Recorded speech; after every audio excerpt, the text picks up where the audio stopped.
వచ్చారేమో. వెళ్ళి చూద్దాం పద. పెడదాం. తప్పను.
గీత మెరచడమా ఒక్కసారి చూడండమ్మా.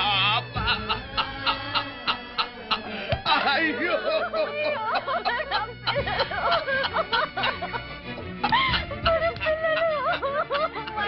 అయ్యో అమ్మా గీత, అమ్మా గీత, మీ అమ్మొచ్చింది ఒక్కసారి చూడండమ్మా.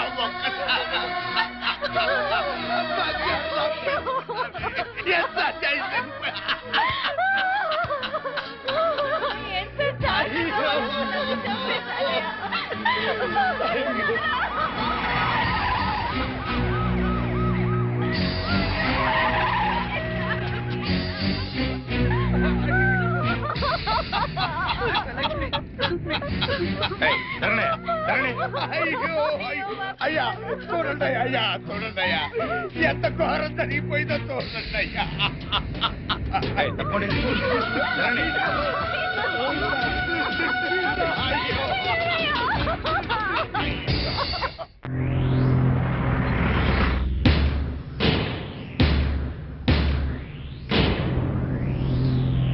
సార్, సీత గీత అనే మెడికల్ కాలేజీ స్టూడెంట్స్ హత్య చేయబడ్డారని నా క్లయింట్ ఆనంద్, అతని తండ్రి Koteswararao, state club owner Bapineedu గారు, ఇంకా ఎవరో ఊరు పేరు తెలియని టాక్సీ డ్రైవర్ కలిసి ఈ హత్యలు చేశారని సిస్టర్ జయశ్రీ గారు సాక్ష్యం చెప్పడానికి వచ్చారు. కానీ ఈ నర్సు జయశ్రీ గారు కాకుండా మరెవరైనా, అంటే మెడికల్ కాలేజీ ప్రిన్సిపాల్ గారు, కాలేజీ ప్రొఫెసర్సో, తోటి విద్యార్థులు, లేక కనీసం సీతాగీతల అన్నావదులైనా సాక్ష్యం చెప్పుంటే ఆ సాక్ష్యానికి ఎంతో విలువనిచ్చేవాళ్ళం. What do you mean? నర్సులు చెప్పే సాక్ష్యాల కోర్టులో విలువ ఉండదా? తప్పకుండా సార్. నర్సుగా ఆవిడ సమాజంలో ఒక రెస్పాన్సిబుల్ సిటిజన్. కానీ సదరు జయశ్రీ గారు నా క్లయింట్ ఆనంద్కు ప్రియురాలే. జయశ్రీ గారు, మీరు మెడికల్ కాలేజీ స్టూడెంట్ ఆనంద్ను ప్రేమించారా? గంగిరెద్దులా తలూపుతేలా సమాధానం చెప్పండి. ప్రేమించాను. మరి ఆనంద్ మిమ్మల్ని ప్రేమించాడా? అనే చెప్పాడు. అని చెప్పిన ఆనంద్ మిమ్మల్ని తన తల్లిదండ్రుల దగ్గరికి తీసుకెళ్లి మీ ప్రేమ గురించి చెప్పాడా? చెప్పాడు. మీ మీద ప్రేమ లేకపోతే వాళ్ళ దగ్గరికి తీసుకెళ్ళాడు కదా.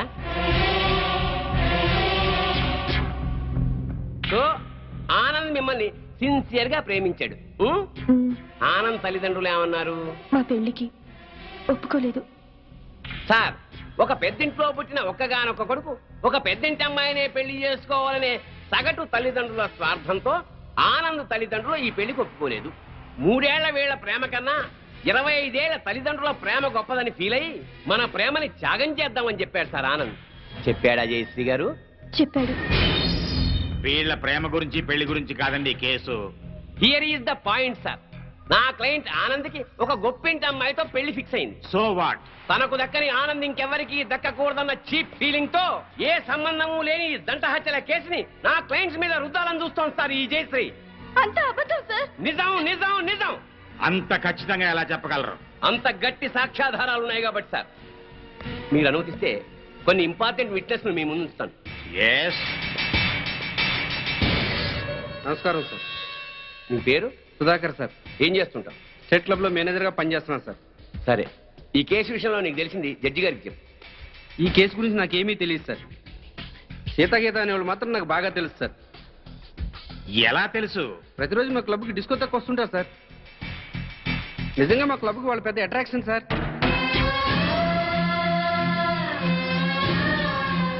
నిన్న సాయంత్రం కూడా చాలా అందంగా తయారై మా క్లబ్లో ఉన్న డిస్కోకి వచ్చారు సార్. Are you sure? వాళ్ళతో మాట్లాడాను సార్. వాళ్ళు మినీ డ్రెస్ వేసుకుని డ్యాన్స్ చేస్తుంటే ఏం అప్లై వచ్చిందో తెలుసా sir?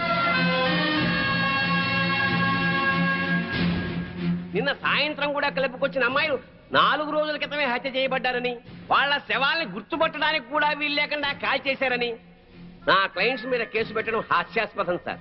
No no no no no. సాక్షి పనిచేస్తున్న స్టేట్ క్లబ్ ఓనర్ కి ఈ కేసులో ముద్దాయికి సంబంధం ఉంది కాబట్టి మీరు చెప్పేదాన్ని అంత స్ట్రాంగ్ గా కన్సిడర్ చేయలేం. అంతకన్నా బలమైన ఆధారాలుంటే ప్రవేశపెట్టండి. మీ పేరు? పెద్దిరెడ్డి సుబ్బారెడ్డి. ఏం చేస్తుంటారు? గవర్నమెంట్ జనరల్ హాస్పిటల్లో డాక్టర్గా పనిచేస్తున్నాను. ఈ పోస్ట్ మార్టం చేసింది మీరేనా? నేనేనండి. ఆ bodies medical college student Sita గీతలవే కదా? కాదు సార్. సీతాగీతల వయసు 18 సంవత్సరాలని తెలుస్తుంది సార్. పోస్ట్ మార్టం రిపోర్టు ప్రకారం 35 ఏళ్ళు ఉంటుంది సార్. సో ఈ డెడ్ బాడీస్ వాడే అయ్యే అవకాశమే లేదు సార్.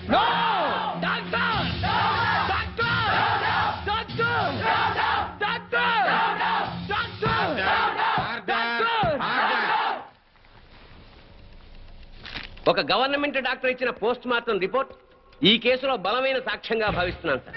పరిశీలించండి.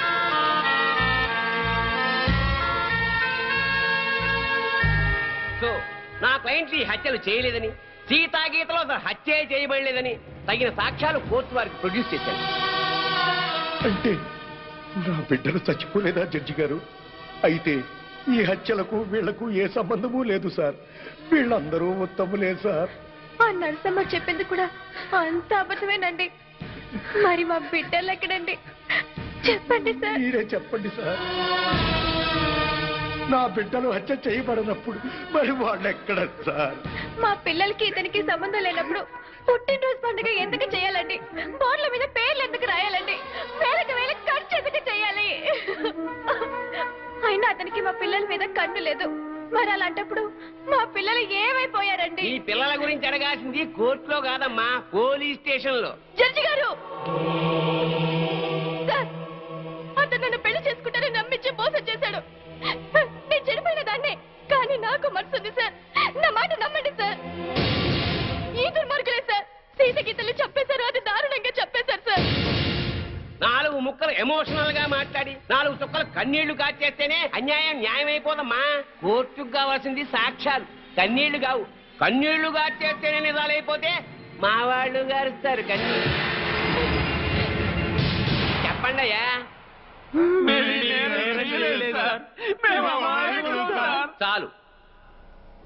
ఈ కేసులో పోస్ట్ మార్టం రిపోర్ట్ ని బలమైన సాక్ష్యంగా పరిగణించి బెనిఫిట్ ఆఫ్ డౌట్ కింద నిందితుల్ని